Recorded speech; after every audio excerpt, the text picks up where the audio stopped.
Okay. The hope is that we're live at least somewhere.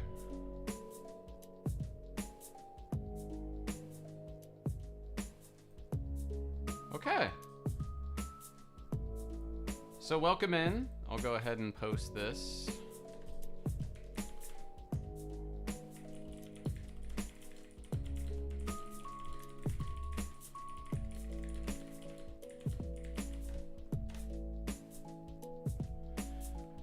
Welcome in. Hello, hello.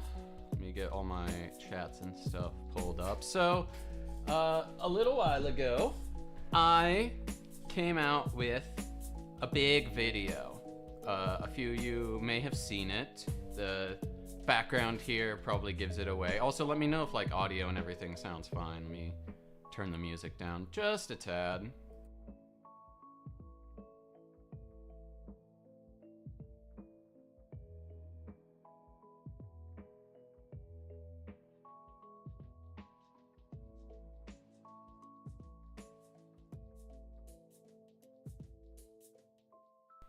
All right, so, yeah, as mentioned prior, I came out with this backlog video.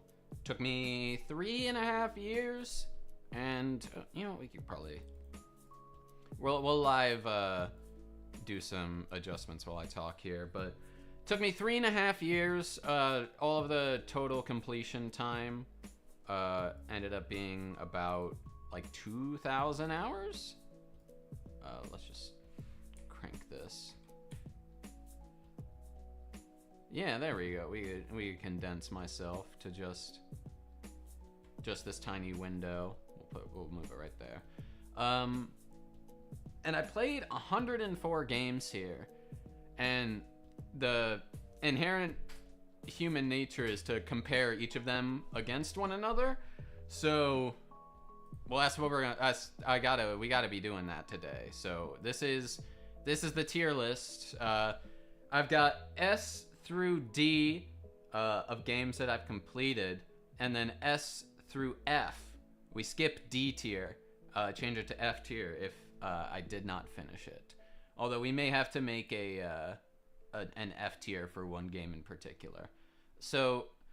Dark Souls 2 is not in S tier. This is the first chat message of the stream, and I've already got to start shadowboxing. We should just get started. I've got them in semi-alphabetical order because most of these are just file names, and it'll be hard to. I literally just took all of the assets that I had downloaded. I know what most of these are, but at a glance it might be hard to distinguish. So. We'll get an actual S tier out of the way. Astrobot's just gonna sit up there. Amazing platformer, fantastic time all around. Actually use it. This is not your Windows if you end up hearing that. Fantastic time. Actually makes use of this fucking controller. Way better than any other company or game studio I've ever seen. They really know how to make that DualShock work.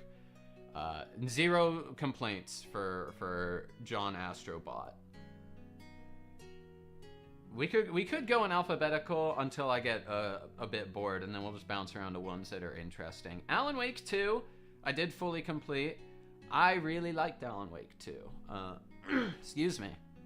I'm also recovering from a sickness, so apologies for any excessive throat clearing that you may have, but Alan Wake 2, I really enjoyed. A very funny horror game. Very, it's so goofy, but it still kind of nails the horror aspect very well, and the overall mystery is still very fun to solve. It's just a good time. Like, not a game that you need to have played Alan Wake 1 to understand, which I thought was interesting. Like, just going in with a base knowledge of what happens in Alan Wake is kind of enough to get you through, which I liked. Ace Attorney. This is the Apollo Justice trilogy. I did not beat this one. I got like 2.5 out of 3 games in, and that took me like 50 hours. I'd still say this is like an S tier. It's just really long, which is the only reason I didn't finish it. I didn't feel like going through well, it would have been like 3 more cases in the third game. I didn't feel like going through it would kind of change my opinion on it. I will eventually go back and close it out, but yeah, definitely fantastic game. I think I like it more than the original Ace Attorney trilogy, especially just because that jump to fully 3D models and spaces kind of lets them do way more. Not that they didn't have 3D spaces before, but like 3D models of characters lets them move them around, puppet them way better. It's an enjoyable time. Reminds me why I liked Ace Attorney games in general, and I'm looking forward to playing the Miles Edgeworth Investigations. Animal Well, I did beat. It's fine. It is a fine game. It is pretty short. I'm sure there's a ton more secrets like cooking under the surface. It was fine. It was just an enjoyable game experience. In terms of the other platformers, now that I've kind of played a majority of them, this was one of the first that I really dived into. Compared to like Ori and like especially Ori 2 and like Celeste, I think they kind of have Animal Well beat, and I guess we could get those out of the way right now. Celeste is A tier. It might be S tier, but my hands hurt when I play it. So we'll have to abstain temporarily from S tier. I might go back through and like reorder these a little bit later if I excuse me, if I feel like it's needed.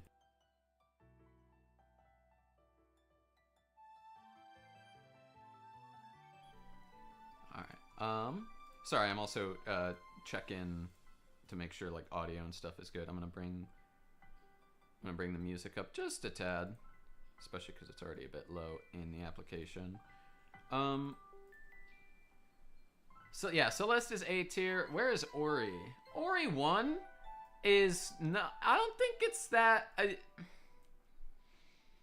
I think I had an overall more enjoyable experience with Animal Well, and it was also shorter. I didn't like Ori's beautiful, fantastic looking game. And if we're talking about Ori 2, that's a fucking banger. That's I think it's shorter. It took me less time than Ori 1, but it's sweeter too.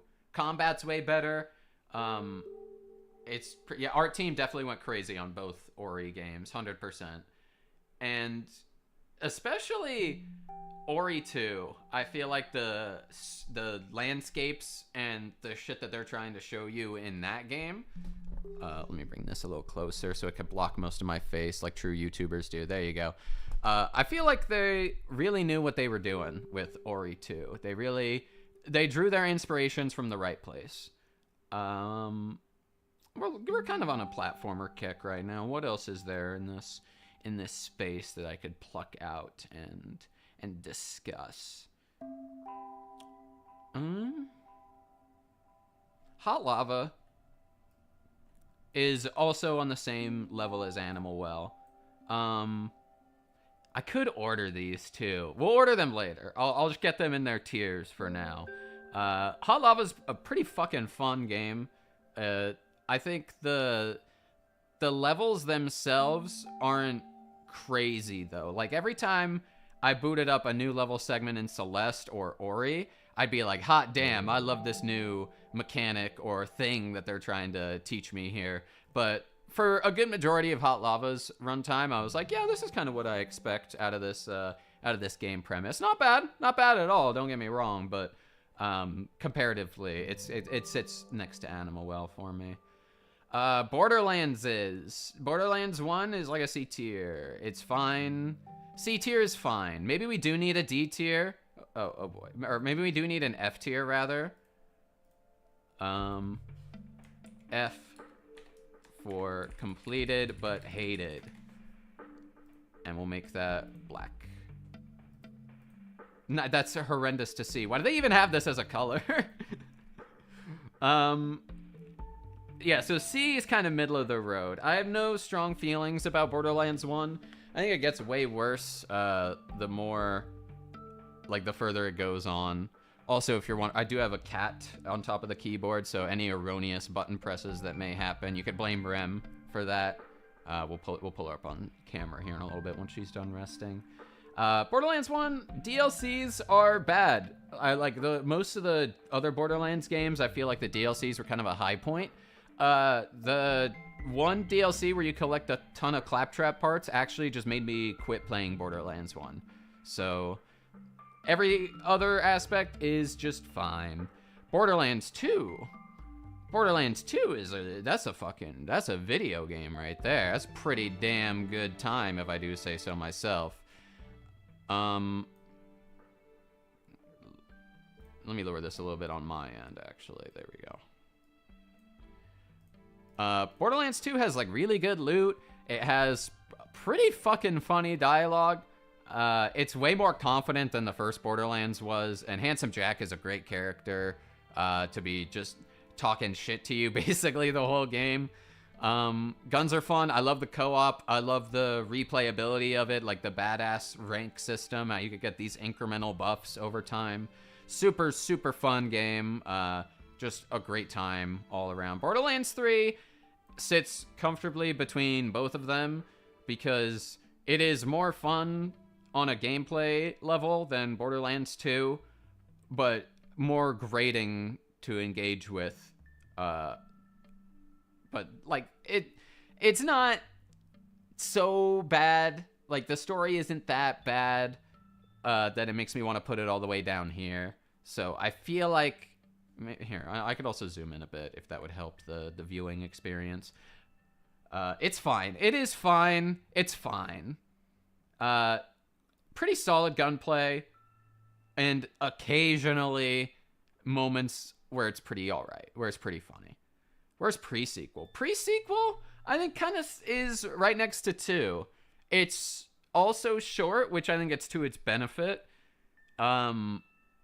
If you play them chronologically like I did, then going from Borderlands 1 to pre-sequel is awesome, because I think it came out after Borderlands 2, so pretty fun time. I'd still say 2 is a better game, so pre-sequel does let you play as Claptrap as well, which is I can't knock that.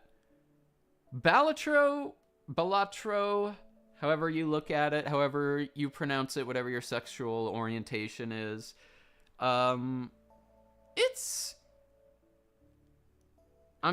first off, I don't even know if I technically completed it, because like completion in Balatro is like completion in roguelikes in general are just kind of up in the air. People have different marker milestones as to what they think, excluding Hades 2. That has like a very definite you have beaten the main story type of endpoint, but a lot of the other ones, they don't have a specific cutoff point.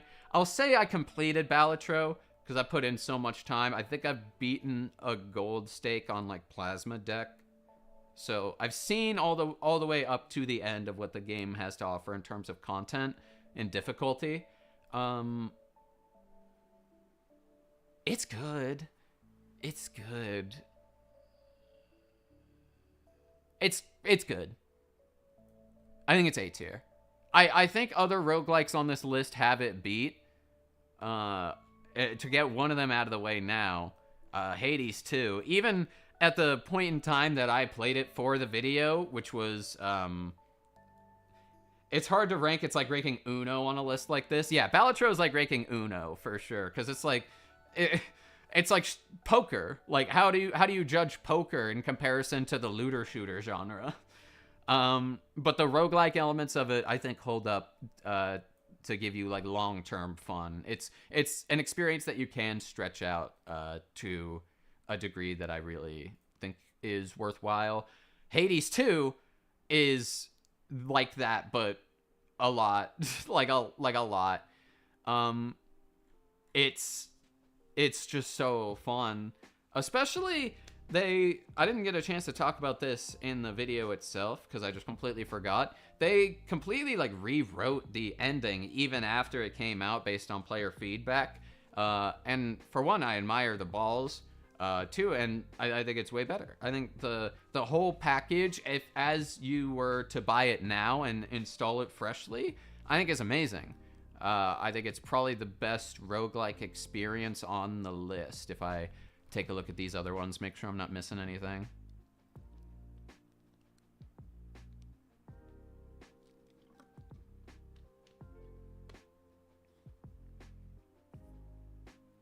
I mean, yeah, there's not a whole lot else that I think would beat it. On the subject of roguelikes, Curse of the Dead Gods, it's fine. It's fine. I think I would rather go back to playing Balatro. The entire MCC is one game on this is funny. Yes, there's also... I have 104 entries, but only 102 images on here. So we are going to be... we're going to be having to do some detective work to figure out what we're missing. Curse of the Dead Gods is a fine roguelike. I'm more wanting to go back to Balatro as a game than I am Curse of the Dead Gods. Also, I have cat hair in my nose. This is your fault, kitty. I'm more willing to go back to Balatro. Curse of the Dead Gods has a lot of cool stuff in it, though. I love the curse mechanic. I love forcibly being... like, you have to work with some of these weird-ass modifiers that they give you. It's just a fun time. I still think other roguelikes have it beat. We could just do MCC.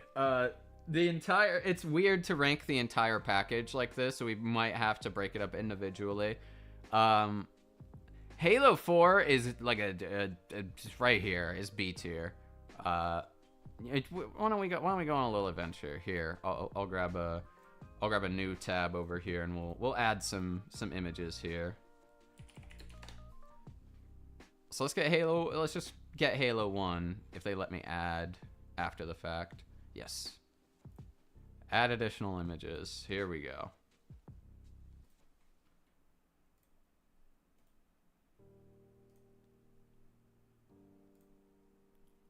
We'll get it in there. Downloads.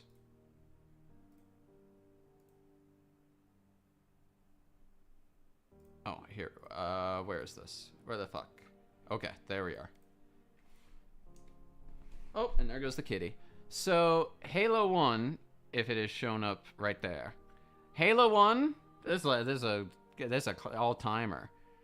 I don't know how you can not love Halo Combat Evolved. It's got some bumps for sure. They're trying a lot of new shit.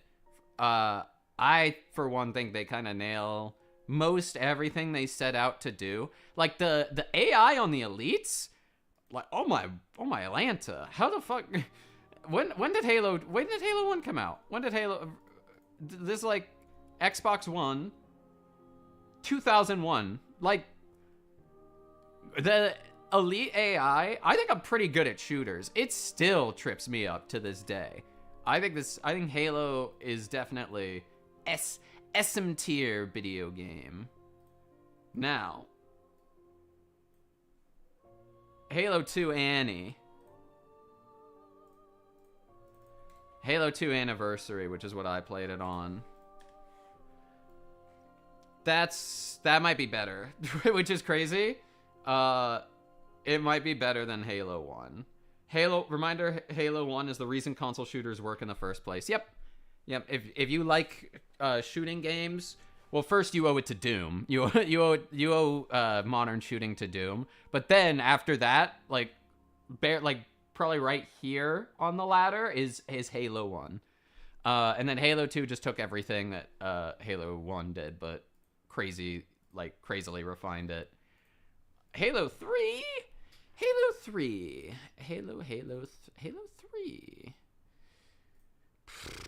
What do we think about Halo 3?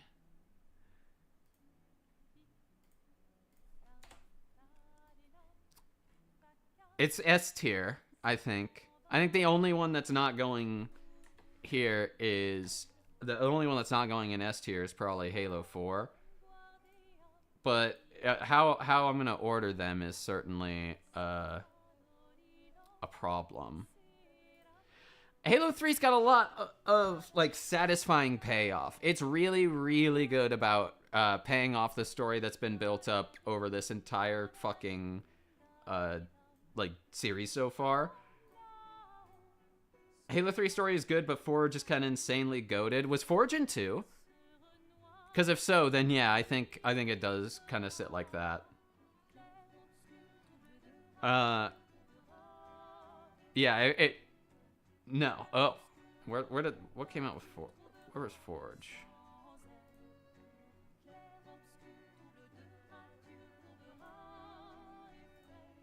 Two is mainly the edition. Oh yeah, two was online multiplayer with Xbox Live.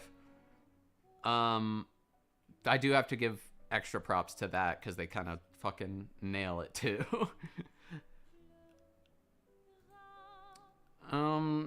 Halo 4 is the most Halo 4 out of all the Halo 4s. And for that reason, it gets a Halo B tier out of Halo 4. It is a game. Out of all the games, it is a game. We'll go back to Reach and ODST. We'll circle back around. Don't let me forget. That Master Chief Collection we'll just put down here so we'll forget about it. Bastion. Oh, hello, kitty. Bastion's fine. I simply know that this company can do better, and this was their first outing. It feels fine to play. Story's really good. Across the board, though, it is the most fine game Supergiant has ever made. I do still need to play, what is it, Transistor, I believe, is the last game of theirs that I've yet to play. But, like, this compared to Hades, or even Hades 2, but if Hades 1 was on this list, it would also be in S tier, like, right next to 2. Those, compared to Bastion, it's like Coughing Baby versus Hydrogen Bomb. It's like they really like laser focused in on the game design there. Cocoon's probably A tier. One of the most unique puzzle games I think I've ever played. Yeah, I think I'm fine with that. I don't have a whole lot to say about that. Hello. Cocoon's pretty good. I love the going in and out of the ball, and the balls are like their own levels in and of themselves, and you like shoot a projectile in that affects something else in the level. Amazing design. Fantastic. I guess because this music's playing, let's also get Clubscure Expedition 33. One of the best RPGs ever made, and I played a lot of them. I played a lot of RPGs. We're going to talk about a lot of Yakuzas that I've played, but Expedition 33's, yeah, it's funking good. It might be like the best game on this list, if I'm honest. It might be better than Astrobot, comparatively, because Astrobot, you do have Sony backing for what that's worth. You do have the they were like Team Asobi made Astro's Playroom, right? They had the tech for the game basically already integrated in Astro's Playroom. They just kind of had to extrapolate that to a full-fledged platformer. But Expedition 33 from the ground up has so many fucking crazy stories and moving parts, and it all works on Unreal 5, and it doesn't run like ass for some reason. Like, it's one of the few games on Unreal 5 that actually runs properly. S tier game might be the best thing on the whole list, for sure. On the subject of RPGs, FF7 Remake is fine. It's good looking, for sure. How do I feel about FF7 Remake? I think it's on the same level as like Bastion and Animal Well. It's like these are good games, for sure. But outside of specific reasons that I might find to go back to them, I can't see myself doing it. I could definitely see myself coming back to this fucking game, Final Fantasy VII Rebirth. Top of A tier, maybe like right here. I I think preemptively, I might bring it down to A tier, knowing what I know about what's already in Revelation. Yeah, but it does have Bow Wow Wow. That is true. Bow Wow Wow might put it to S tier, but Revelation, in the same way that Rebirth makes Remake seem like a tech demo, I imagine Revelation is going to make Rebirth seem like this fucking itty bitty baby game that didn't know what it had going on. So just kind of for my future self, I don't even want to put this in A tier, but it can very easily go up to S. So many fucking fun things to do. Bringing up the Chadley World Tendency system. World Tendency is a Dark Souls thing. What's the Chadley's big progress bar in each area that you get just for doing side objectives is fun. Revelation is almost certainly going to hit 200 gig. Absolutely. There's just so much shit to do in Rebirth. Revelation will have the entire Rebirth map and new shit to do. So it will definitely be going up here if they stick the landing on like the ending and stuff, which I see no reason why they wouldn't. Rebirth is a great showing. Like it's great music, great mini games, great battling. They improved. The music was already great in Remake. The combat was so, which is kind of why it's down here. You have Barrett to deal with flying enemies almost exclusively. But everyone gets way more aerial mobility and way more cool shit and way more party attacks and stuff. Oh my god, talking about it just makes me want to go play it. It's a great game. Here, you'll have to give me a second while I take another hit of the Chug Jug.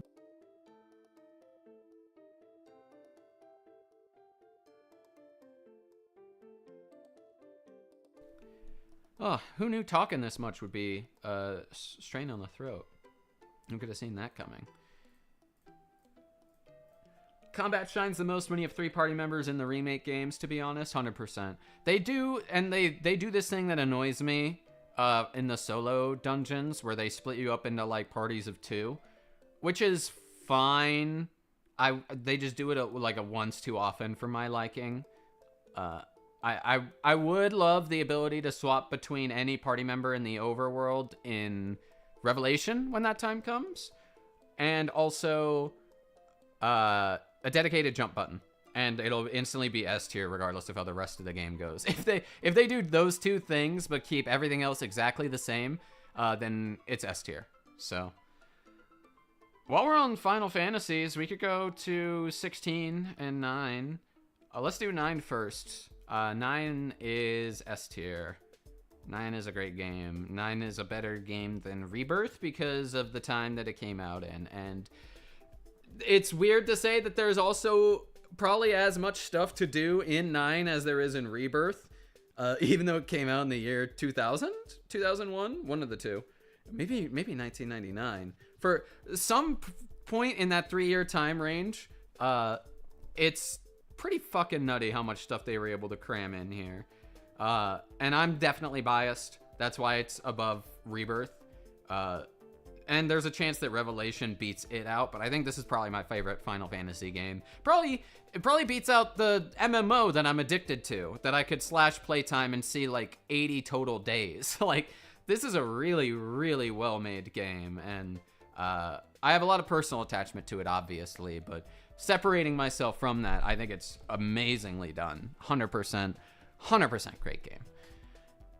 Final Fantasy 16. Oh boy. Oh, it's the Halo 4 of Final Fantasy games. It is fine. I love the combat. I love fighting people.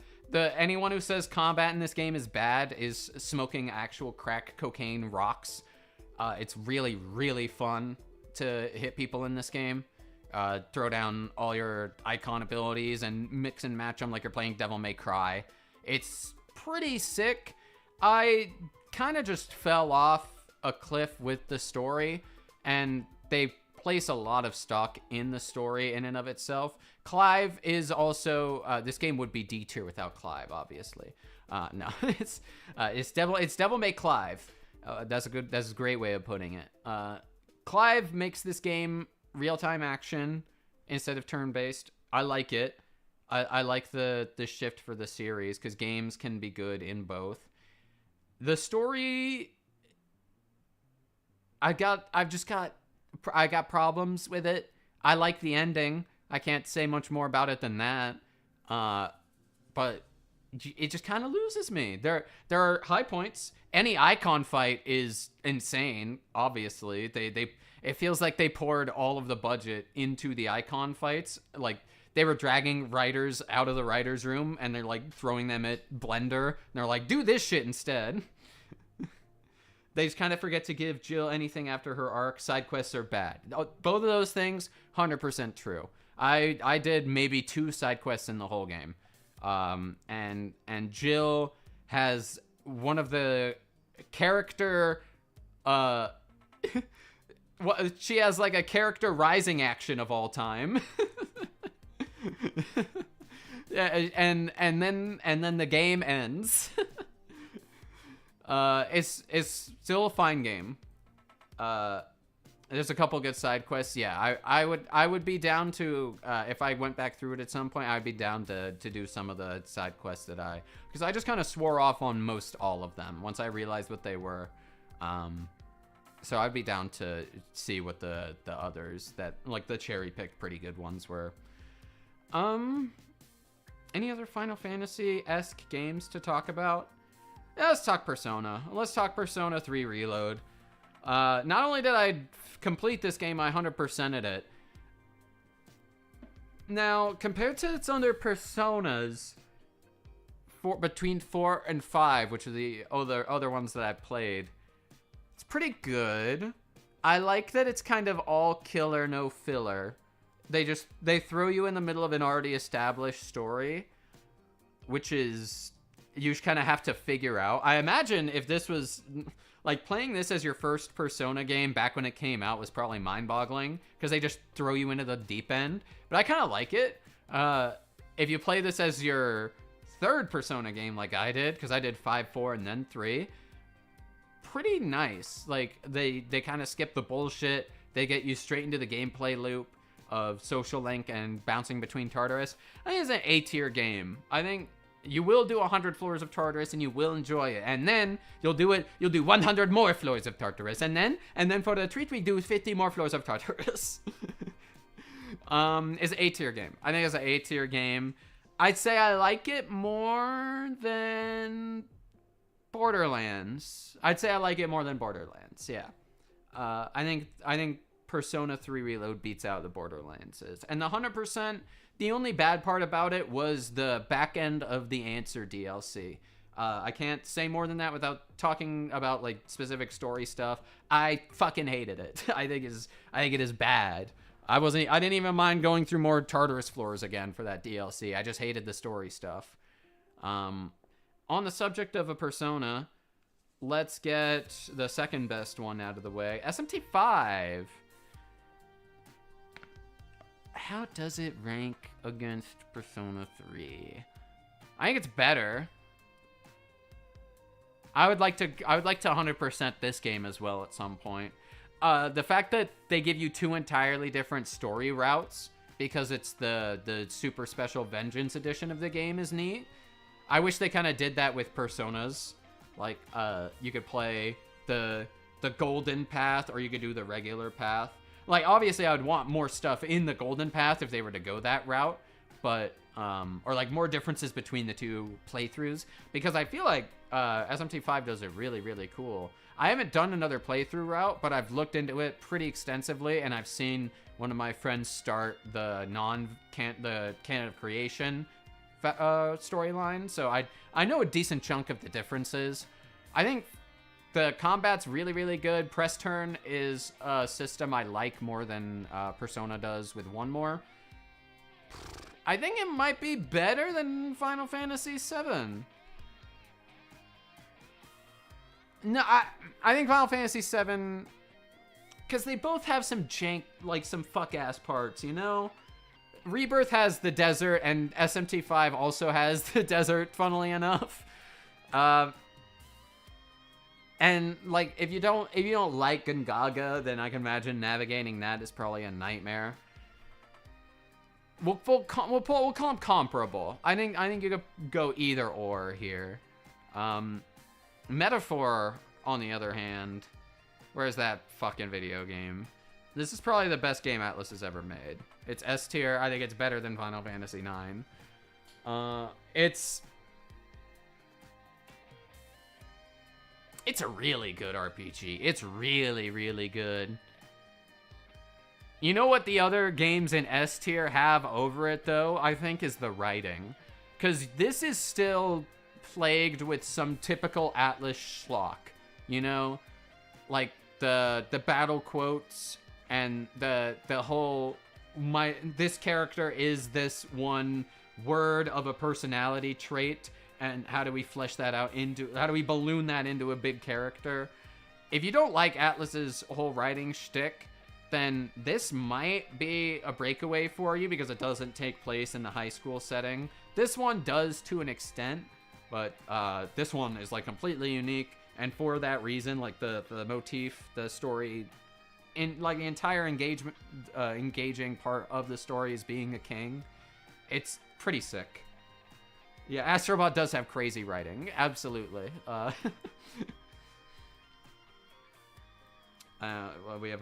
we'll open this. This is Tartarus, Persona. This is the 7th week in a row you've shown Tartarus in class. It's very true. And that's pretty true. Astrobot has great level design, and the level design on it is so good that I don't care about anything else. And also great music, surprisingly. And, like, all the Halos as well. Like, even Halo 1, I think, is concise in the way it delivers the lines that it has. It doesn't have a whole lot, but what you are able to gather from the missions, it was enough to set up the rest. Sony made Mario Galaxy 3 before Nintendo. Absolutely. Like, I'm sure Donkey has something or other about this, but, like, the story of a Mario game is different from its plot. Like, the story of Astrobot is you lose the PS5 parts and you lose all your cool Astro buddies, right? But the plot is how you get there. And it's not that it has traditional writers, per se, but it definitely has people that orchestrate the levels and, like, we're going to put these things in these galaxies. We're going to dole out the mechanics in this way. And Metaphor is Atlas. It's the best thing that Atlas has ever made, I think. Expedition 33 still fucking kicks its ass, though. You can buy both of these games in a bundle together if you're on Steam. Great. Like, that's like, oh my god. This took me 90 hours, and I've got like 70 hours in this one. So that's, if you were to do everything in both of them, because I'm close to 100%ing both, it'd be like 200 hours of content for $100. Insane.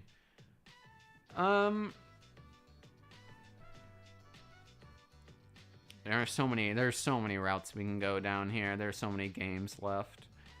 All right, let's try and speed some of these up. Yakuza lightning round. We'll run it back. Let me get a drink before we get into this.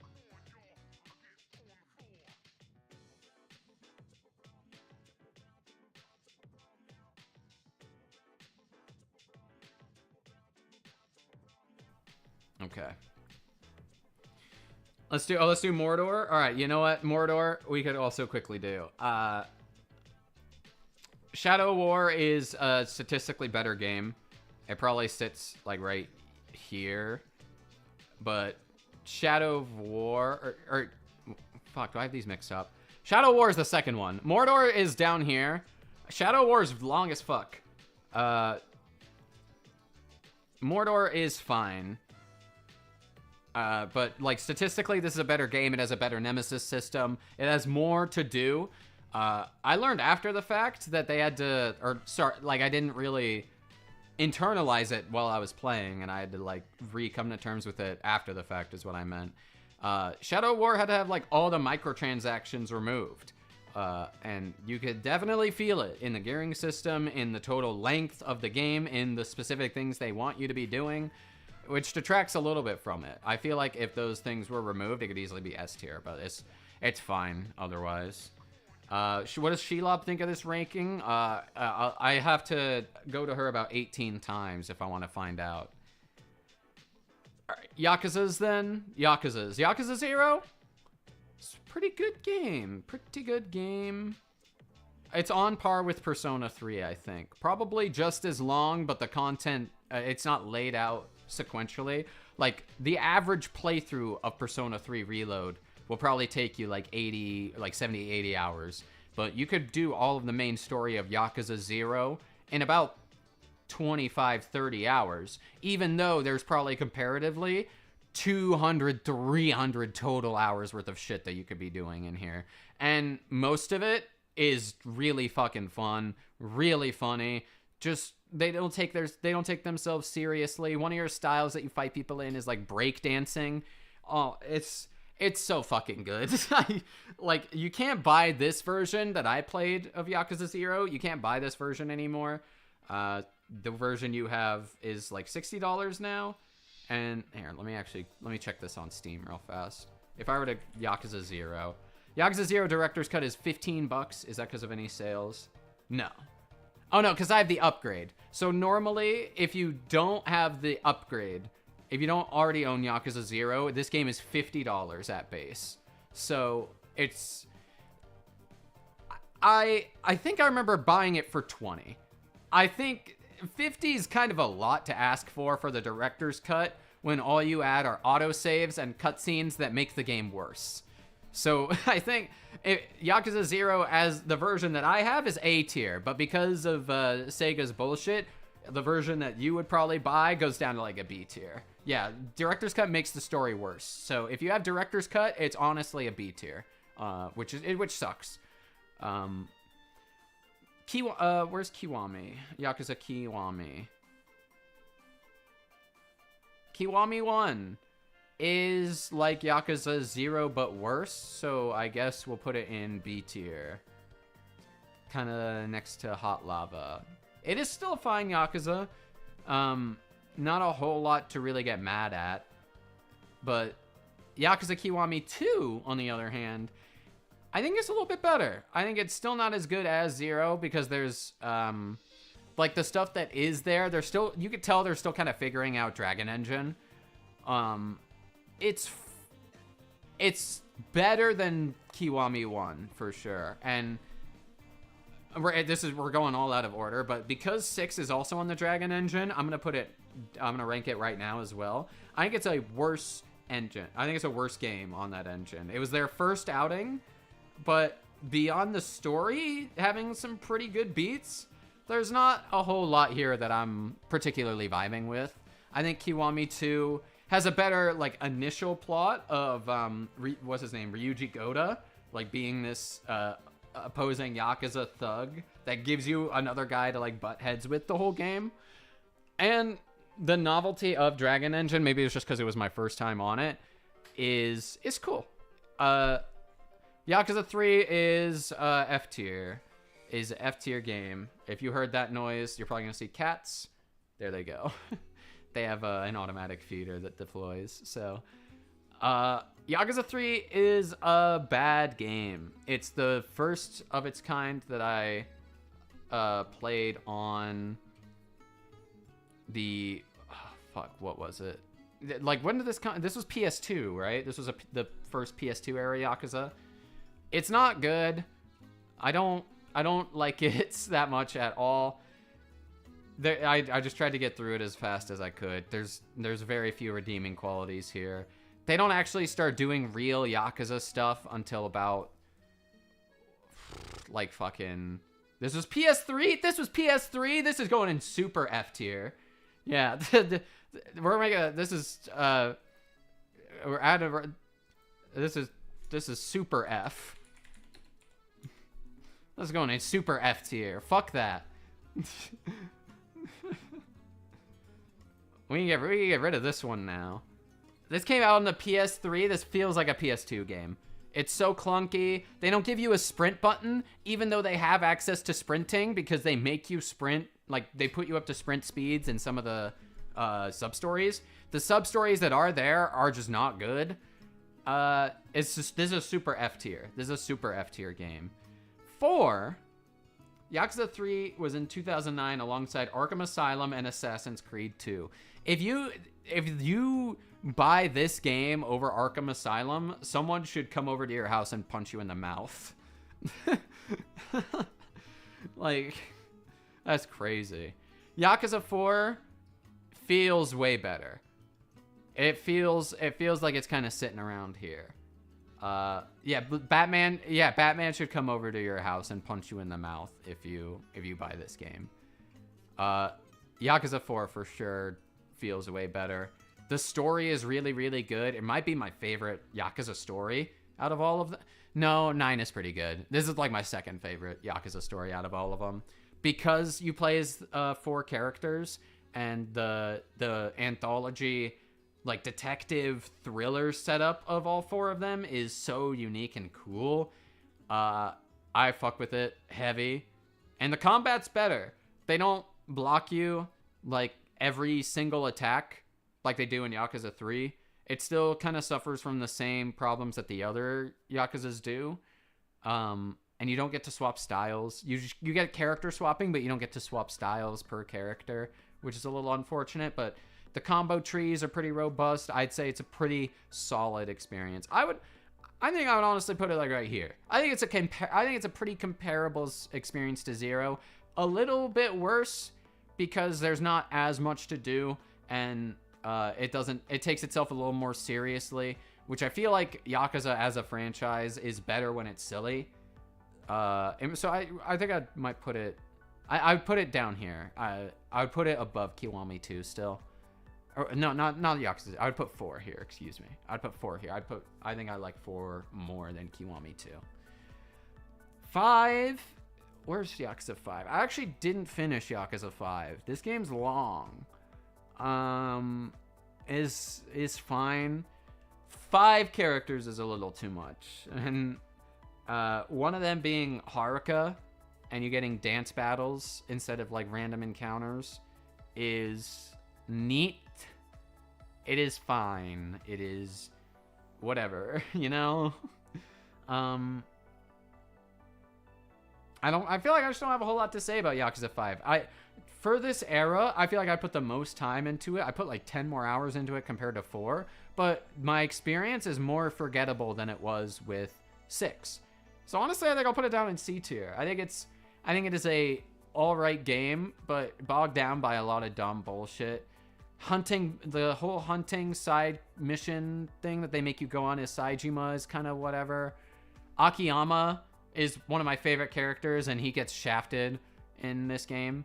He has to split his part in half with Haruka so they can fit 5 characters in here. It's a lot of missteps. It's still a Yakuza though. There's still fun to be had.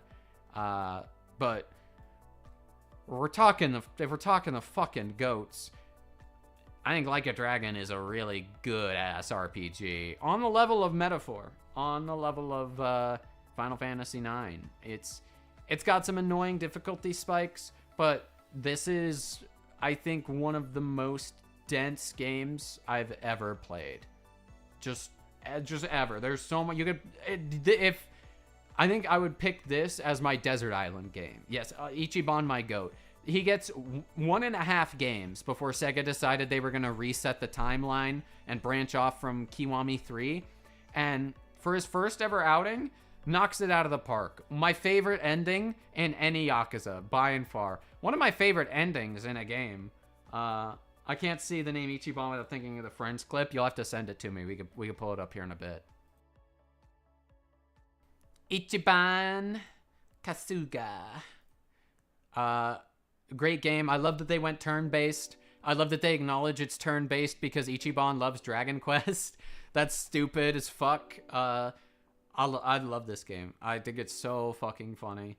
And you could do Part-Time Hero. You could do the Mario Kart mini games. There's so many different rabbit holes you can go down. Oh, here we go. Ichiban Lipstick for Men. What is this? Remember, I got paid a lot of money for this, and it only aired in Japan. Ichiban. Ichiban, lipstick for men.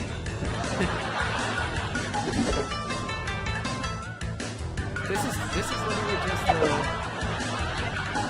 Ichiban Senbei. Ichiban. Lipstick. The fucking yeah this Ichiban Confections. Ichiban Senbei. 営業開始だ。はい。一番せんべいだ。あ、一番製菓の社長の春日一番さんだ。私が社長です。 This fucking 美 guy. 味しさ一番。一番せんべい。 Ichiban, in 笑顔 the が一 worst 番。 story 一番 imaginable, 成果で still す。 makes the game an S tier. I think he's just so fucking funny. One of the best Yakuzas they've ever come up with by and far. And thank you for the clip. That was good. Oh boy, where's Infinite Wealth? Like a Dragon Infinite Wealth. This is how Mondani appears in every mayor video.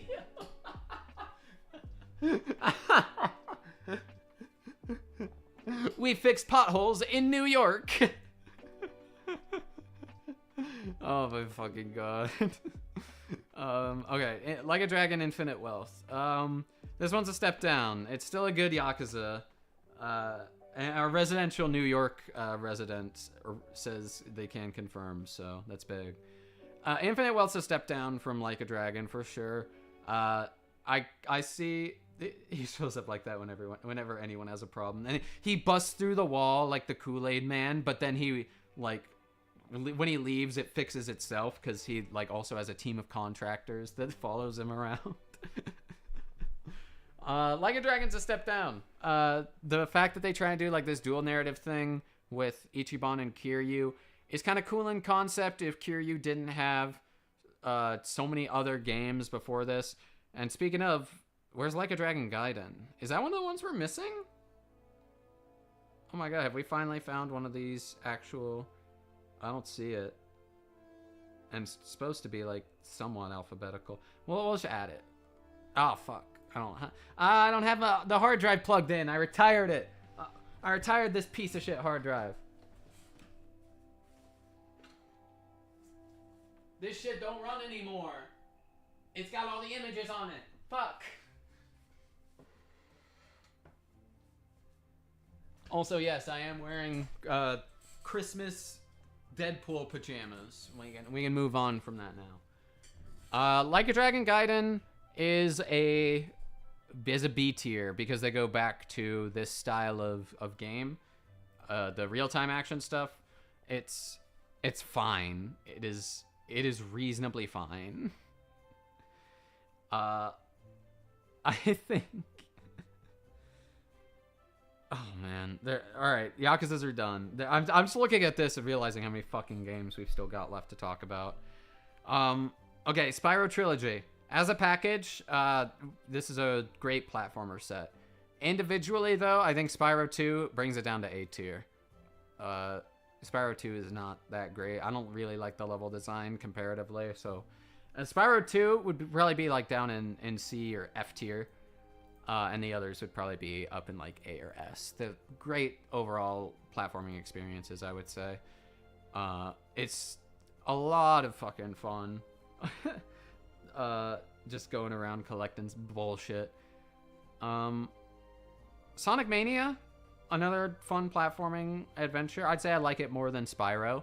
I'd be willing to do more stuff in it. It's also way shorter. Banger music. Spyro didn't really have music that stood out. Sonic Mania definitely had, like, every new area had amazing music. Another Crab's Treasure. There's so many fucking games here. Oh my god. Does this guy who made this video ever fucking shut up? This 4.5 hours. Alright. You still haven't heard the best song in the game. That is true. I do still need to get the super duper real ending. On Mirror's Edge is kind of a platformer. I think it's C. I think it's fine. It's definitely better than Ori, I think. It's almost down in D tier based purely off the fact that you have to turn off DirectX 11 to get more than 3 frames a second. But that's kind of a product of the time, and it is what it is. UFO 50? I guess I didn't finish this. It's A tier. There's a lot to do. There's an entire RPG in here. If you take one game to a desert island, it's probably Like a Dragon. But if you get to take two games, you probably take that and UFO 50. You don't have a dedicated PhysX card? Well, yeah, I just...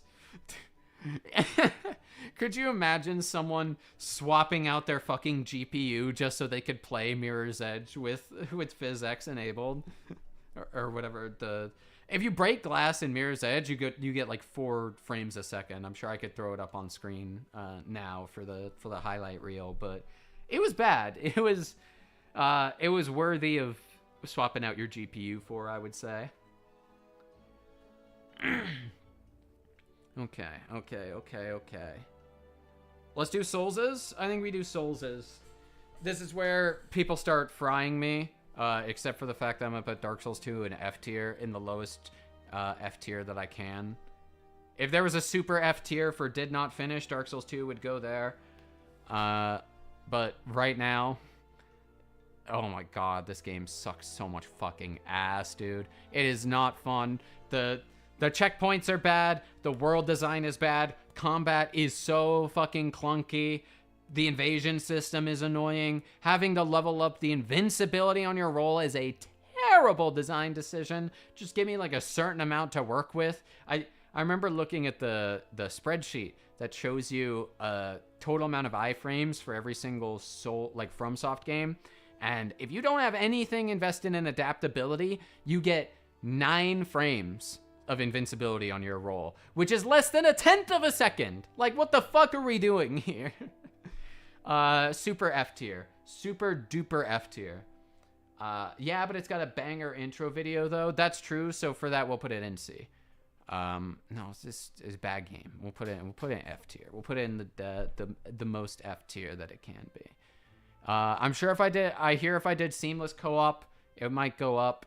But I have negative interest in finishing this game anytime soon. I did my 20 hours, and I'm calling it there. Dark Souls 1. Dark Souls 1 is a good game. Is a good game. I like it. How much do I like Dark Souls 1? It's A tier for now. We'll order these later. Dark Souls 1, I think it's pretty damn good. They do have annoying boss runbacks, but at this point, like, what can you do about that? 10 out of 10 first half, 6 out of 10 second half. I'd believe that. Lost Izalith definitely detracts an entire number score from this game for a lot of people, myself included. Definitely plagued by some bad areas, but for sure the feeling of connecting all of, like, the Lost Woods back to Firelink Shrine, and then you'd go from Firelink Shrine off to get your next Lord's. Oh my, it's so much fucking fun. Dark Souls 3 is an S tier. I think Dark Souls 3 is... Lost Izalith wasn't so bad.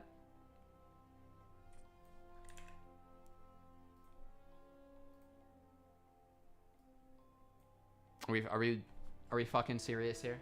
Are we... Who are we pandering to?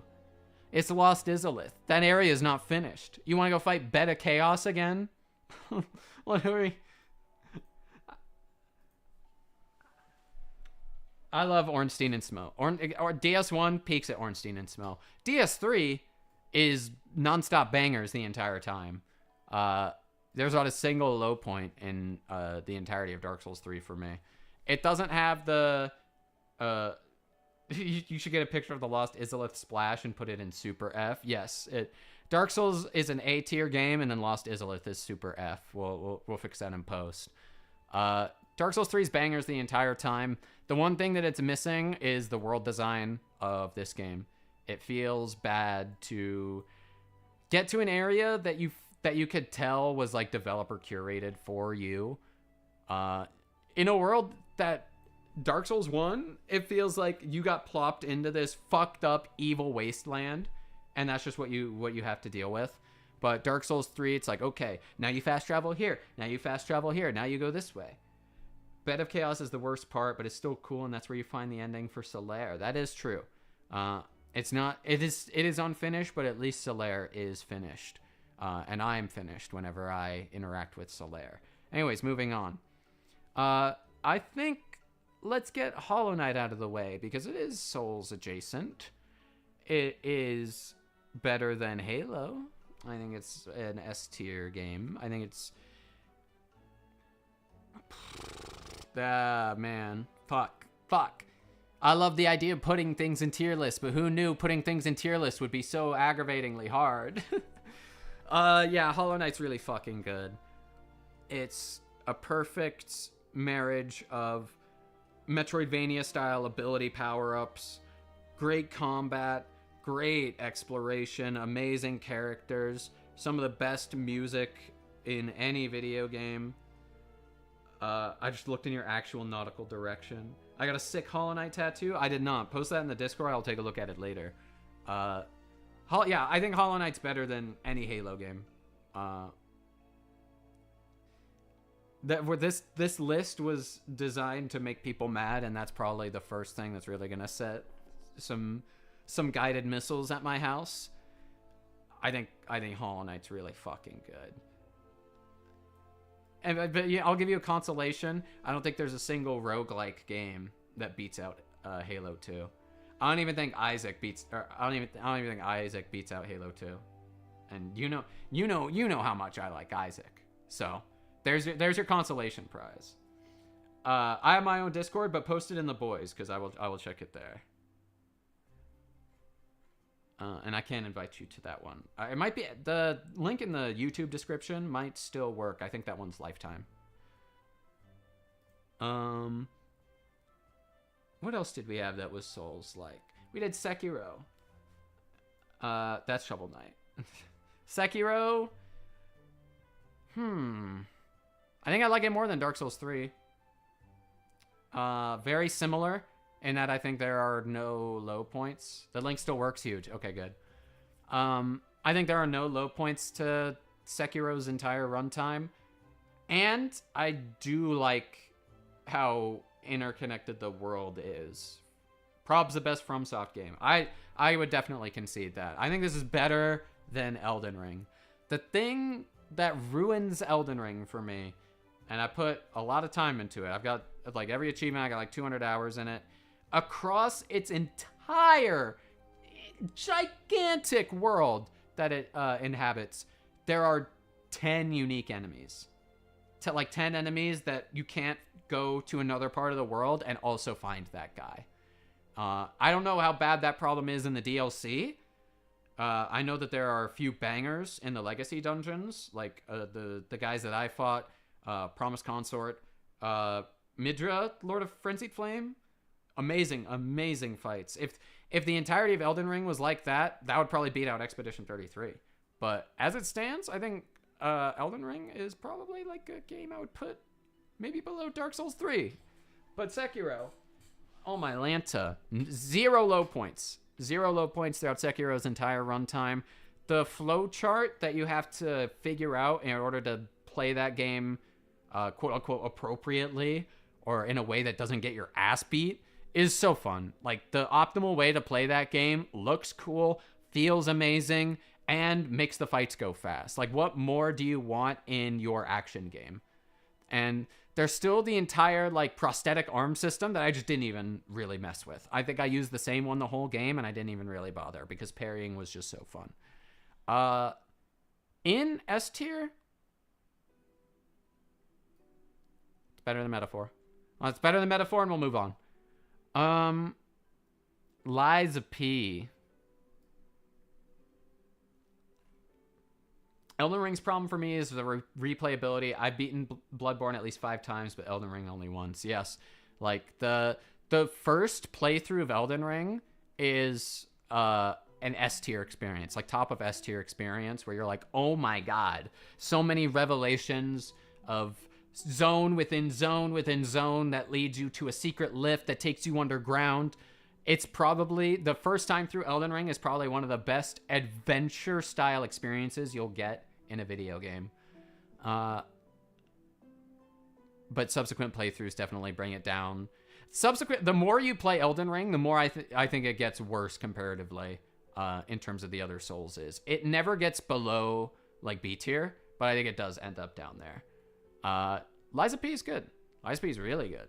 I think it perfectly melds the dodge style invincibility system, like how you handle bosses by dodging of Dark Souls 3, and it perfectly marries that with the parrying system of Sekiro and Bloodborne Rally. I think being able to get the health back that you block is really, really smart, because it incentivizes you to block, for one. It extremely incentivizes you to parry, because then you don't have to engage with getting your health back at all. And parrying in general feels great, and it has so many fucking fun bosses. And the weapon upgrade and customization system, I think I might like it more than Dark Souls 3. I think Sekiro still beats it out. Well,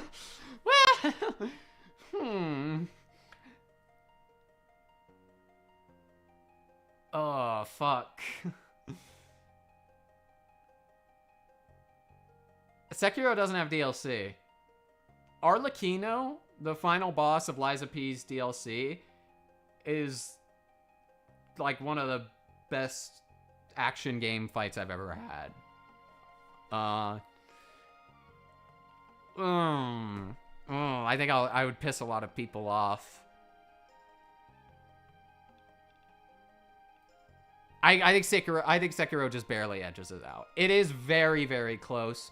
Sekiro has more, like, it just got that sauce, you know? Lies of P, it stumbles occasionally. Like, there are some areas where I'm like, this is from a different game. This feels like a meteor landed here from another Souls-like, and that's what this area looks like. Sekiro doesn't have anything like that, so I think on a overall package level, it probably beats it out. It's fucking close, though. You should know how close it came. And then on another Souls-like that I didn't finish, Jedi Fallen Order is like a B tier. It's fine. It's just fine. It's whatever. It gets better the more time you invest into it, but it's the most jank that I can think of. Let me see. Show your moves. Oh, this is lovely. This is the aforementioned Hollow Knight tattoo. I love this. That's really, really good. Hell yeah. I've got the serpent sword from one Dark Cloud, but I've been thinking of getting more. I might have to get a Hollow Knight one. Faux show. Okay, train of thought derailed. Jedi Fallen Order is fine. It's a very rough first draft, and what it lacks, I feel like it does eventually, like, by the time you create your own lightsaber at the back end of the game, I think I got to, like, the last level. So by the time you make your lightsaber and there's a little bit more content to engage with, it brings it up from a C to a B. It's got some platforming jank. It's not the most complete Souls-like, but it's still good. It's still fine. Black Myth Wukong I beat. I think it's better than Dark Souls 1. Yeah. I think it's better than Dark Souls 1. It doesn't come as close to beating out Dark Souls 3, I think. But the bosses are pretty good. It's got some annoying progression methods. And yeah, Bloodborne tattoo. Of all the runes and stuff. Nice. Nice and nice. Black Myth Wukong is neat. Having the different skill trees as opposed to like different weapons that you get is a cool route to go down. And the way that you augment yourself is way more about like the gear and like the gear set bonuses and stuff, which is something that I think Souls games could definitely experiment with more. If they just straight ripped the fucking Destiny 2 armor set bonus system, where it's like if you get 2 pieces, you get a decent buff. If you get 4 pieces, then you get a crazy buff. If they did something like that in the next few FromSoft games, I feel like that would integrate absolutely masterfully. And Black Myth Wukong's a good showcase of that. Definitely some annoying ass progression methods, like the whole yellow wind devil creature. You could just, what I ended up doing, you could just bash your head against a wall of just taking unavoidable damage for like hours and hours and hours and not realize that you could go somewhere else to get the wind cancel talisman. And I feel like there needs to be a stopgap that prevents you from fighting that guy if they're gonna almost require you to beat him with that talisman. Or yeah, the Witcher armor sets are another great example. Just gear set bonuses in general fit this very nicely, fit the genre pretty good. It's fine. It's a fine game. I like it a lot more than Dark Souls 1, I think. And any other Souls games? Well, we're talking about The Witcher.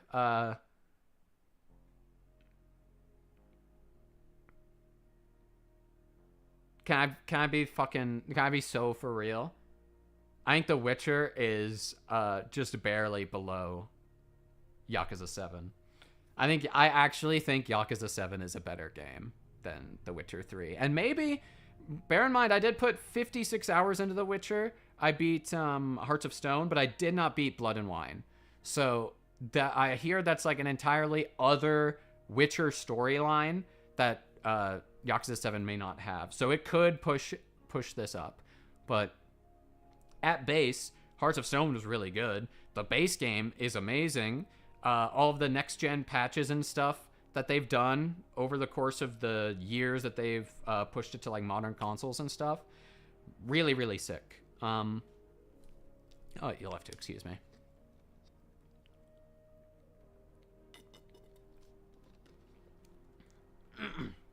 So much talking today. Great combat, especially with the sign system. Modded Witcher 3 is also really good. I'll have to check that out. On the subject of CD Projekt Red stuff, I'll put these two right next to each other at present because I gotta decide which one's better than the other. They occupy very similar spaces in my mind, Witcher 3 and Cyberpunk. Cyberpunk still, to this day, has weird jank that's a leftover of it being pushed out too early. And you can feel it. They've done a lot. They've done a lot that it actually runs like a cohesive game experience, but it's like 80% there. Witcher 3, I don't think has that feeling. Or if it does, it feels like it's been sanded off. Like, any glitches that I might have encountered in Witcher 3 could kind of just be hand-waved as like, I didn't even realize that was something that was wrong with the game. Cyberpunk, it was still kind of very obvious. Both great games, both with stellar quest design, amazing story, great protagonists, and I'm including Johnny Silverhand when I talk about protagonists. Amazing games on... Is it jank or is it just your Chrome acting up? Well, I played this game on Firefox, so you would think that one would make it a little bit less buggy, but I digress. Oh yeah, so other Soulses. Another Crab's Treasure is it's weird to say that this game's better than Final Fantasy, but I think it's better. I think it's better than 16 and Remake. I think it's unique ass combat. It's really good combat here in Final Fantasy 16, which I guess is what we're comparing it to because it's in the same tier. But it's very unique. Like picking up your shell off the ground and the shell dictating your special moves, and you get parry off of your shell. And it's funny. And it's just a fucking funny game. Final Fantasy is very drab and depressing for like basically all of its runtime. And Remake is kind of better about that. But this game is very funny, which adds a little bit. I'm sure there's going to be another Souls-like that I'm probably forgetting too. But we'll keep it moving. Let's do the horror trio that I've got. Signalis, I did beat. I didn't really like it. I think C tier suits it fine. I think about it the same way I think about Ori 1, which is stellar looking games that I don't particularly care for, but I can see like the impact that they have. I get what they're going for. Silent Hill 2, the Bloober Team remake. This is like an S tier. This is one of the best horror games I think I've ever played. It rivals Resident Evil 2, I think, in terms of like Resident Evil 2 is probably the best gameplay focused horror game of the ones that I played, which is very few. But Silent Hill 2 is probably the best story. And it still got pretty good gameplay, I think. Like, the combat is it gets the job done. I think based off of what I've seen of Silent Hill F, I think that one might do it a little bit better. But, no, Silent Hill 2 is a fucking stellar game. It might be a little bit better than RE2, I think, because the story itself is just so fucking weird, and the multiple endings are awesome. And Resident Evil does have better boss fights, but the boss fights in horror games are not what I'm here for. So, we'll call them comparable. Definitely S tier, though. Fantastic game. And then Omori. I did not expect that I would like Omori as much as I did. Really, really good game for a lot of the same reasons as Silent Hill. Although, this is way more akin to Undertale, if you could even draw comparisons. But the horror elements that are proposed here, and like the ways that it fucks with you psychologically, and then juxtaposes that with like, oh yeah, by the way, you're in happy dream world, and it's just funny, happy-go-lucky turn-based RPG schlock. It's so fucking fun. Do not play this game without a guide. I played this whole... You boot this up, and within like the first 30 minutes, you're like, this is a game that warrants a guide, I think. And for some, that might drop it down to here, but I have 2 monitors, so it's S tier. Nier, I've been looking at. Nier is S tier. One of the... If we're talking stories, I can't say a damn thing about Nier Automata's story other than you should go play it. The gameplay is so goddamn unique with like the chips and the 2 weapons and the 2 pods that you get, and being able to dictate what your companion does. And the way that they reuse content is so fucking smart. Like the multiple endings and stuff that you go down to actually get the real ending of this game, which I still haven't got. I still need ending E, I think it is. Overall, fantastic package. The sequence in which Bipolar Nightmare plays, that song, and that gameplay sequence associated with it, yeah, that's S tier. That's a S tier right there. Dead Space. Dead Space is good. I think it's an A tier. I think it sits right next to Alan Wake 2 for me. I think Alan Wake 2 probably edges it out a little bit more. They do name drop. They do say there is a Dead Space, so maybe it is a little bit better. But they occupy very similar spaces in my mind. Again, like decent combat. It's a little bit better in Dead Space, so I think Dead Space edges it out. I love the upgrades in Dead Space. I love that you get credits, and the better you play, the less you have to spend on the credits, on like the replenishable stuff. So like if you're doing really good and you're efficient with your ammo and you're not getting hit, then you don't have to buy ammo, you don't have to buy health, and you can keep buying suit upgrades. I love that. I love that a lot. You would like Dead Space 2. Alan Wake has better story. Dead Space has better gameplay.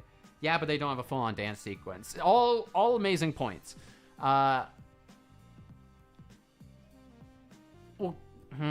If one has to be better than the other, I think I would sooner go back to Alan Wake than I would Dead Space. So, I think Alan Wake edges it out. Do we have any other horror games that we can slot in here? I think that was it.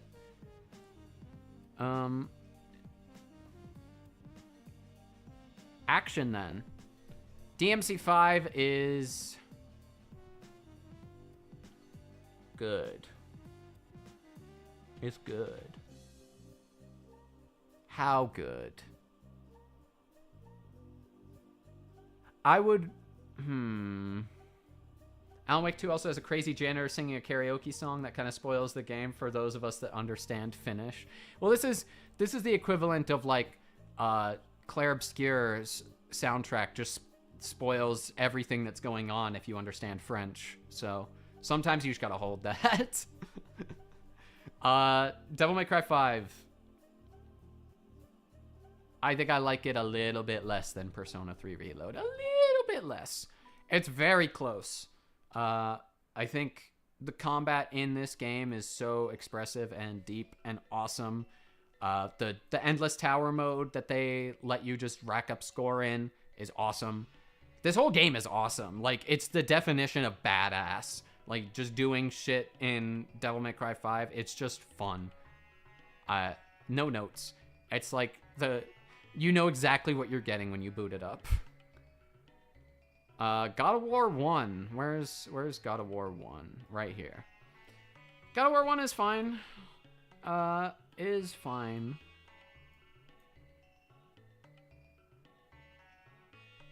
Well, do I really put it next to Halo 4?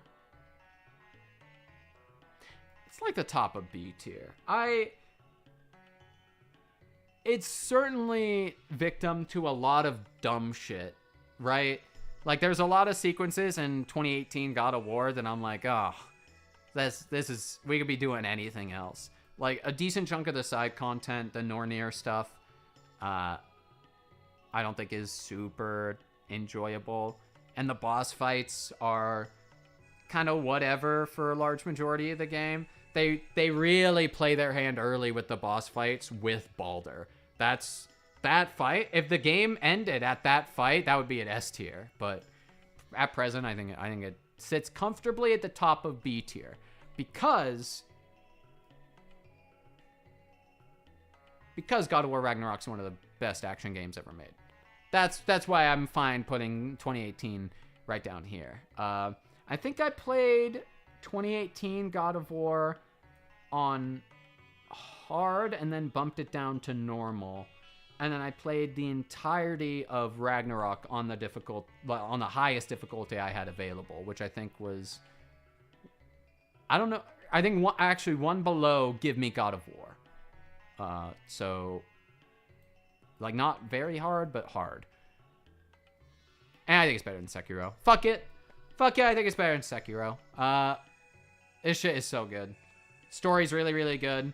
Combat's really, really good. They make you cycle through characters like 4 different times, and they're all awesome.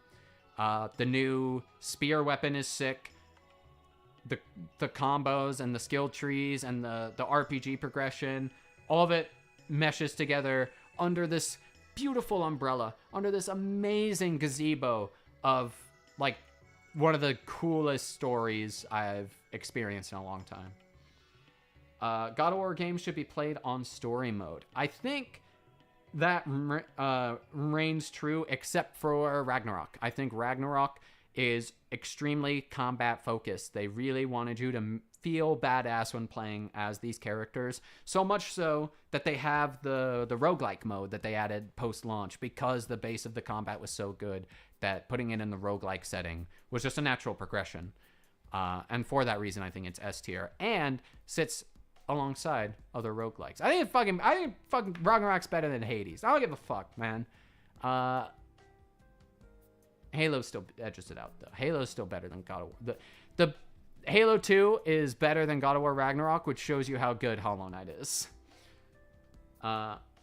No reason why the god who killed an entire pantheon should be two-tapped by some random mob. Well, he's old. He went to the beach that makes you old in between God of War 3 and God of War 4. That's how it goes. Can't wait for the jump button. Yeah, they got the Lao Fei. They give you the jump button. That'll be fun. And when Kratos learns how his legs work in the next mainline Kratos game, that'll be fun too. Okay, all right, we're almost done. Divinity Original Sin 2. It is akin to God of War for me. I love what this studio has come up with after the fact, but retroactively going back, put Bastion right here too. Going back and seeing what they've done is like, this is neat. I can see the building blocks of what you guys got going on. In the case of Divinity, way too fucking hard for me. Like, this game will beat your ass, even on normal mode. Like, if you go in the wrong areas at the wrong time, you will get absolutely fucked. Which I guess is true for like Baldur's Gate. If you go to like the Githyanki Kresh early, then you just get absolutely destroyed. But throughout like most of Act 1, until you go to the mountain pass, you can kind of go most places, right? And hold your own unless you're on honor mode. And I think that Divinity, the hardness factor of it, it does detract a little bit. It brings it down a peg. Yeah, and this God of War game is about not being a beast of rage, which, you know, might make him a little bit less durable. You can fill in the blanks on how you see fit. Duck Detective is fine. It's like 100 minutes. I have nothing to say about this game other than I played it. Fallen Aces is pretty good, although we're probably right there. It's not quite A tier. I technically haven't beaten this, so I guess we'll put it down here because I played when Chapter 1 was out. Same with Cultic. Cultic's a little bit better than Fallen Aces, though, because I feel like this has a way more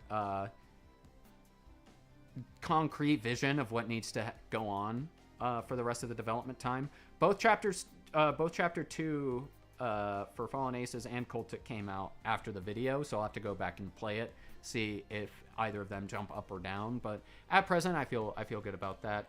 Core Keeper, I also technically didn't finish because I imagine there is a final boss akin to Terraria. It was fine. It is one of the survival games ever made, and is whatever. I enjoyed the time that I did put into it, but I would, if someone's like, would you rather boot up Minecraft, Terraria, or Core Keeper? I think I would boot up, probably in that order. I'd probably boot up Minecraft, Terraria, and then Core Keeper.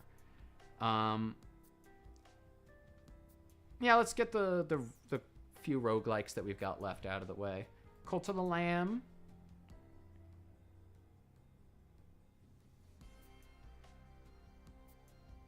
Cult of the Lamb is not as good as Balatro. It's close. It's not as good. And it's not better than Devil May Cry 5. And it's not better than Borderlands is. So, right behind Shadow of War seems good. That seems like a fitting spot for it. Dead Cells, just by virtue of how many updates it's had, I think it's better than Balatro. Just inherently, there's so much more content to engage with. In the roguelike sphere still. Like Balatro has the different decks and the different stakes and stuff that you can go down, but each run, like each biome that you go to in Dead Cells is super different. And I like it a lot because of that. Gungeon is fine. It's fine. It's the most roguelike of roguelikes, I think. Put it at A. Put Cult of the Lamb down in B tier. I don't know what's come over me, but I guess Cult of the Lamb is being downgraded as time goes on. It is the most fine of the roguelikes we've got. One Step from Eden probably sits right next to Cult of the Lamb, though, for me. Great premise of like the Mega Man Battle Network style grid battler, and you get the one square that has like direct target here. and you still just have like a regular projectile that you can throw out. Pretty cool. Pretty cool B tier. Pretty cool in B tier. Manor Lords I did not finish. Is fine. It's C tier though. I feel when I think about how I feel about Yakuza 5, I feel that way about Manor Lords. It's also in early access, so not one that I can technically finish. But I'm not a big city builder guy, I don't think. I'm not one for this genre because it's a lot of just micromanaging bullshit. And I gave it the old college try, like 10 hours. It's fine. It is what it is. Half-Life 1 is a lot like Dark Souls 1. So I will put it right there. Very similar ways that I feel about both of them, in that they have a few missteps that I'm like, this feels clunky, this feels off, this feels a little bit weird, and not like properly calibrated, I guess is the best way to say it. But I'm willing to overlook those flaws because of what they did to the industry, what Half-Life did for Valve, what Dark Souls did to basically create a genre in and of itself. Like, I know Demon Souls really was the pioneer for it, but Demon Souls has a lot of fucking bullshit. Dark Souls has a lot more entry points by comparison. You don't have to worry about getting your health cut in half whenever you die. Why do you think Dark Souls 2 is bad? Half-Life 1 and 2 are definitely a you need to be there situation. I think Half-Life 2 still like an S tier game. I think the way that it's laid out is still interesting to engage with, even all these years later. The puzzles and stuff that they've got set out for you. Maybe it's because I just have so many hours in Source through Gmod, through TF2, but I love interacting in this engine. It feels like a lot of fun. It feels like something that, like, Valve very specifically lined up and curated a lot of stuff for you to experience. And I like that. It doesn't feel like a lot of other developers have that exact mentality. A lot of the games in S tier are like, you could tell the dev team got in the studio and were like, we're gonna fucking cook. We're gonna make so much shit and you're gonna like it. Something Black Mesa. Black Mesa, I imagine if it was Half-Life 2, it might be better than Half-Life 2 if it's just Half-Life 1, but like strung together competently. Let's get some games I didn't finish. Nine Souls is the bottom of C tier, probably in the Dark Souls 2 tier, if I'm honest. I did not like this game. I think the way that it's laid out, while combat is really fun, so it might be a C tier because of how fun the combat is, but navigating in the world of Nine Souls is so fucking aggravating and annoying. Like, every door that you want to go down is locked, but you won't know until you get there because your map doesn't tell you what doors are locked. And it's crazy the level of difference that this game takes to map design compared to Hollow Knight.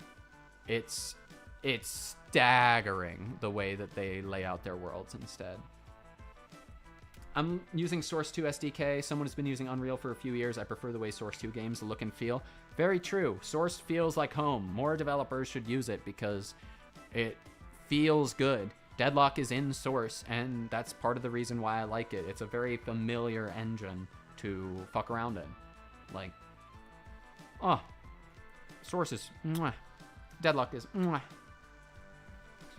Okay, Ultra Kill is S tier. It's probably one of the best shooters ever made. I'll put it right next to Halo because of that. Apex is one of the best battle royales because it's in Source, which is crazy to me. Isn't Titanfall in Source? Anyways, Ultra Kill is one of the best shooters ever made. The fact that it's made by like Hakita, like one guy, and then a few people who do art assets is crazy. Cybergrind is one of the best wave survival modes ever made. It's good. It's Ultra Kill. You buy it to kill people ultrally, and it delivers on that. So S tier. It's better. I think it's a better game than God of War. We're gonna piss so many people off with this completed list. Oh man. Psychonauts I did not finish. It is still A tier though. A little too annoying with the way they lay their levels out for my liking, but still fine. Still good. Plucky Squire is F tier. If we're going off of like a pure design stand, it feels like fucked up to put any game that isn't Dark Souls 2 in this tier. If we're going off like a pure design standpoint, this is like an A tier game. The raw plot overview and like ways that they make like the story, the plot, the conquering your fate aspect is really neat. I don't like playing this game. I don't like playing this game, man. I don't like playing. I like playing it less than I like playing Nine Souls, and I didn't like playing Nine Souls. So that means that it's got to go in F tier. Otherwise, we piss off everyone that likes Nine Souls, and I'd much rather piss off the Plucky Squire crowd, I guess. This game is not meant for me. Is the reason why it's in F tier. Like Dark Souls 2 is a bad game, so we'll put it here. But this game is not meant for me. This game is meant for like my 12-year-old cousin, I think, who is like just getting into video games, and that's fine. Like when you look at the stuff that I've got up in S tier, I think it's pretty reasonable to see why this doesn't make the cut. Metal Gear Rising is so stupid. It's so stupid. It's Yakuza 0 levels of stupidity, but somehow more. Not quite. It gets out stupided by Devil May Cry 5 though, so we'll put it right there. Hat in Time is a really good platformer. Where did I put the other platformers? I think it's better than Celeste because it's in 3D. Although Celeste being in 2D does mean that it has more constraints to work with, and the design gets to be tighter because of it. We'll call it there. We'll leave Celeste slightly ahead. I think that's worthwhile. Zero Ranger? Fucking based. I'm putting it in S tier because I love Zero Ranger, and we'll move on because no one else in stream has even played Zero Ranger, I don't think. Kakarot is probably one of the best Dragon Ball games they've made. I mean, what else is the comparison to make? It's like Xenoverse for this style of Dragon Ball game. I think it's better than both Xenoverses. Yeah, I'm fine with where it is there. Katana Zero, I did beat and I did like. S and A tier are getting pretty filled out because most of the games in the backlog I liked. I think there are very few that I didn't like, and even less that I didn't like enough to not finish. So I think this is a good distribution. Metal Hellsinger is A tier. It is a pretty damn good shooter. I'd say I like the Borderlands as more because they have more going on, but the gimmick, gimmick has like a negative connotation to it. The main mechanic that you interact with in Hellsinger of like shooting on beat, dashing on beat, all the music is amazing, of course. It's just a good time. Solid A tier shooter. Little Kitty Big City is bottom of B. It's the same as Duck Detective. These games are the same. You play them because you get to play as an animal and do wacky shit. Is B. Is this the B tier? Mullet Mad Jack. I really like the aesthetic of this game. I think I'm gonna put it top of B tier. I'm gonna bring Kiwami 2 down to B tier as well, I think. Looking at the rest of the stuff that's in here, I think that's a good call. Everything. Yeah, I'll put Shadow War at top of B tier as well. I think it has too many negative aspects to it to be an A tier with the rest of these games. Because realistically, every single game in A tier has like pretty glaring flaws, I would say, but a lot of them you can overlook almost entirely because of how solid the game is in and of itself. And I don't think you could say that about Shadow of War. You know what? I actually completely forgot. I didn't even finish Shadow of War. That game is long as fuck. It's right here. I still haven't beat it. And it's still so long that I'm like, I don't know when I'm going to go beat it. Metro 2033 is fine. They're trying some stuff here that a lot of it I'm not super down with, but I do like that they're trying it. Last Light? Where the hell is Metro Last Light? Oh my god. Okay, so we found one of the ones that we're actually missing. Huge. Metro Last Light. I played the complete edition of Metro Last Light. So, we will just use this one, I guess. Yes, and... Okay, Metro Last Light, I liked a lot. I think it's a substantial improvement on everything that they were trying to do in Redux, even though it's basically in the exact same engine.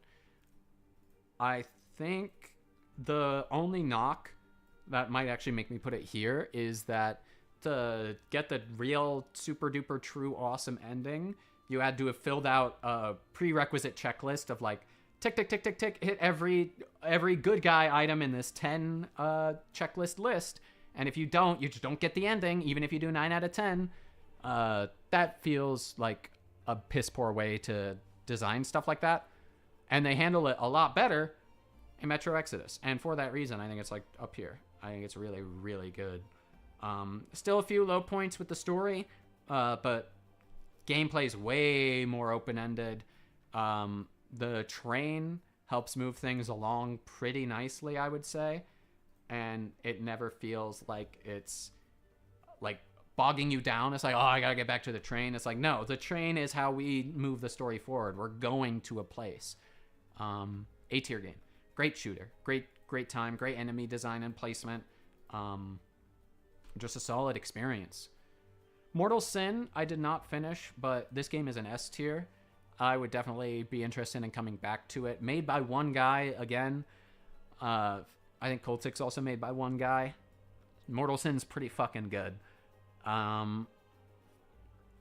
It's technically finished, but very few people have even killed the final boss. So I think that says a lot about how difficult it is, or maybe how hard and obtuse getting to the final boss is in and of itself. If you're big into roguelikes and you're big into hunting secrets, this game is you. This is up your alley. So far up your alley that it's up your ass. Let's get the Monster Hunters out of the way now, and then we'll do the Red Deads, and then we'll rapid fire get everything else done because I gotta pee so bad. Monster Hunter Rise. Small interlude. Do you want to watch some Duskblood previews when this list is done? I might be down. I might have prior Overwatch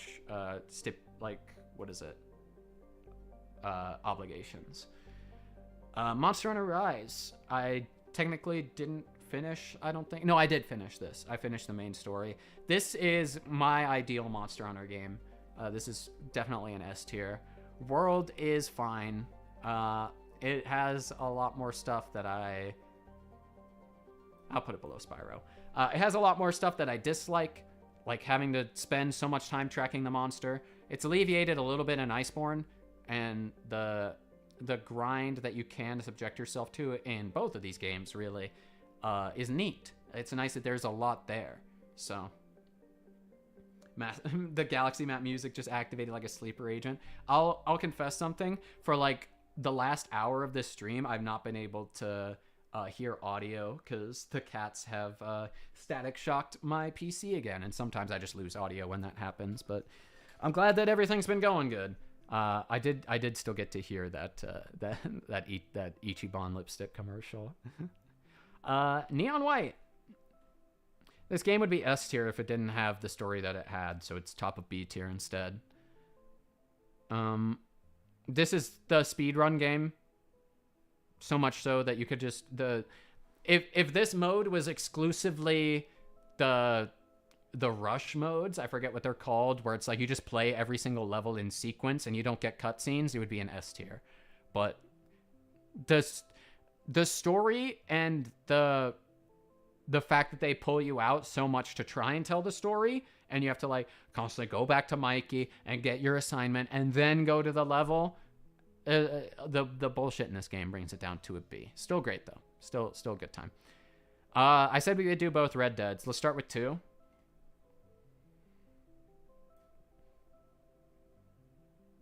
Yeah. We'll put Red Dead 2 right there, I think. I don't even think I need to say anything else about that. I think it's one of the best games ever made. Red Dead 1 comparatively is good. It's good, not nearly as good. You could tell that it's got Xbox 360 era jank, but still amazing writing.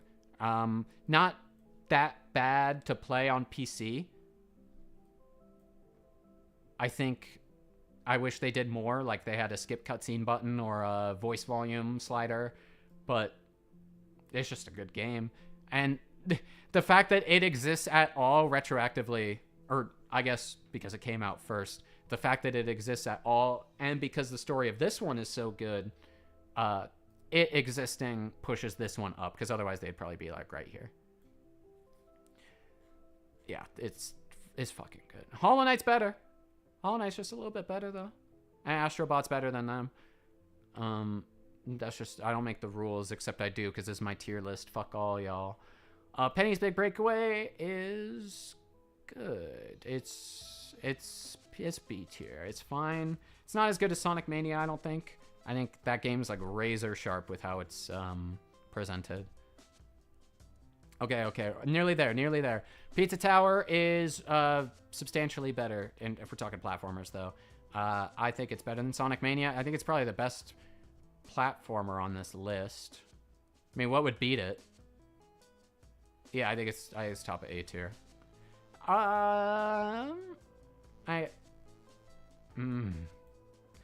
Ordering these is gonna be fucked. Remnant is fine. Remnant is B tier. It gets the job done of a looter shooter, right?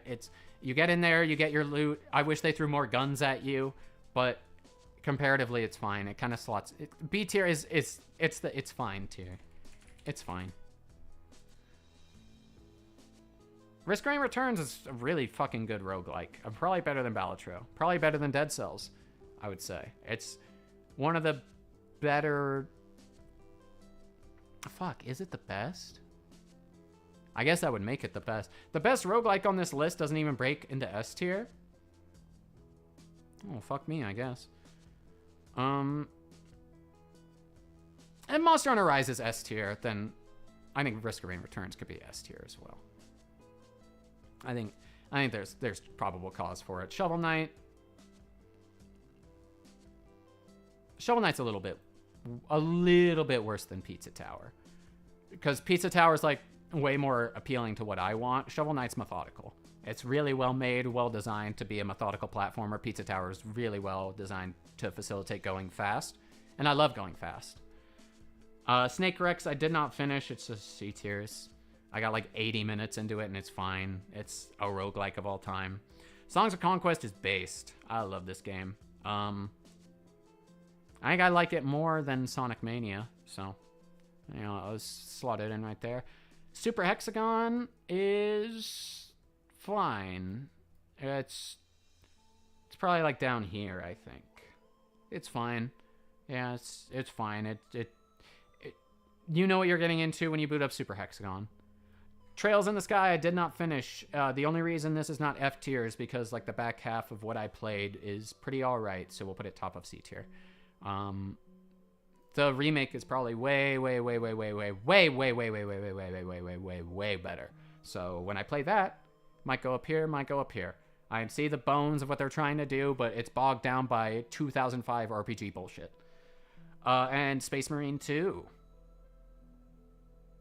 sits right next to Metal Gear Revengeance, I think. Awesome action games that are... This one takes itself way more seriously than Metal Gear, but the things that you do in it are badass, so I like it. Oh my god, okay. Oh, and there goes my cord. My headset cord. Now we rank them. Now we see if any of these orders need to change.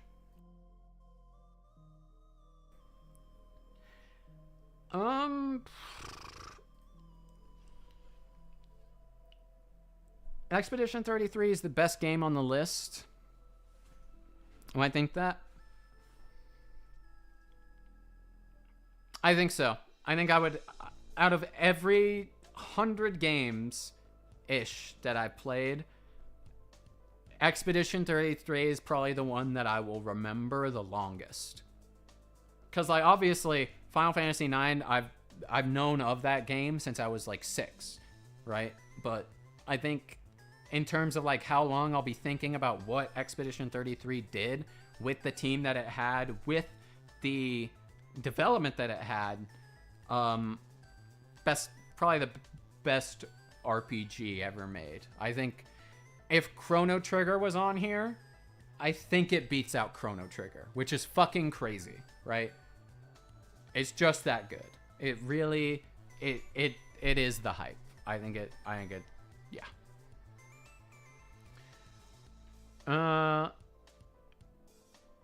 Yeah, the top 3 being Expedition 33, Astrobot, and Hollow Knight, I think is totally reasonable. And then if you extend it out to top 5, you get Red Dead 2 and Halo 2. I think that's about all that I care for in terms of ordering. We didn't have anything in D tier. Yakuza 3 gets a super F tier. And yeah. As a bundle, I guess Master Chief Collection is like also S tier up here because of the sheer value to dollar ratio that you get, but I don't know, I can't delete it, so it goes in F tier, because fuck Halo Studios. So yeah, there's the tier list. If you disagree, I hate you. If you want to fight me in real life, get in line. I only spout correct opinions here, and there's not a damn thing that you can do about it. Very sorry. We'll go ahead and screen cap that, and we'll post it to every forum imaginable for engagement. This was fun. Thank you everyone who stopped into the stream, chatting for nearly 2 hours about a video that I made that's 4.5 hours. I'll look to condense this into a highlight reel, which you on YouTube may be watching right now. Why did I gesture over here? This is the camera. You on YouTube may be watching right now. Thank you very much for tuning in. Thank you again for watching the stream, the backlog video, all the support on playing these games, editing through these games. It's been a lot of fun. So, yeah. Thank you very much for watching. Have yourselves a damn good one.